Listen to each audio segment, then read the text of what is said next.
Busnes teuluol yn Aberteifi ar arfordir y de orllewin yw Swallow Yachts.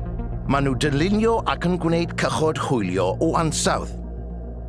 Rhan fawr o'r busnes yw ceisio sicrhau bod Arloesi a syniadau newydd yn cyd-fynd â chynnyrch sy'n gallu llwyddo'n fasnachol y bydd pobl am ei prynu.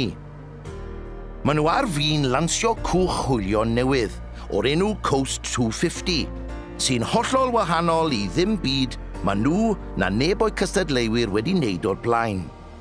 Yn y bôn, maen nhw'n rhoi peiriant pwerus iawn mewn cwch hwylio. Yn draddodiadol, dyw cychod hwylio a'r beiriant ddim yn teithio'n llawer cyflymach na 6 neu 7 milltir yr awr. Mae'r Coast 250 yn gallu cyrraedd cyflymder sydd 2 gwaith mor gyflym â hynny, ond mae'n dal i hwylio mor ddigynnwr fag unrhyw beth arall sydd ar gael ar y farchnad.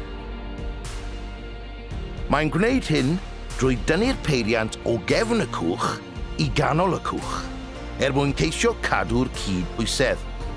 Mae hyn yn caniatáu cyflymder llawer uwch pan ddefnyddio'r peiriant. Mae'r cwch wedi enwebu ar gyfer gwobr cwch hwylio Ewropeaidd y flwyddyn. Allforio yw 25 i 35% o'r busnes, ac mae'r tîm yn gobeithio ehangu ymellach i farchnad America gyda'r Coast 250. Cyfanswm y buddsoddiad ar gyfer y Coast 250 oedd 180,000 o bunnau, drwy gymorth ymchwil a datblygu Smart Cymru. Maen nhw hefyd wedi cael cymorth ymarferol gan gynllun Smart Innovation, oedd yn golygu bod modd iddyn nhw fanteisio ar gymorth arbenigwr Arloesi rhanbarthol i helpu i gefnogi'r prosiect. Drwy'r cymorth ariannol, llwyddodd y tîm i ddatblygu cysyniad arloesol a hollol wahanol.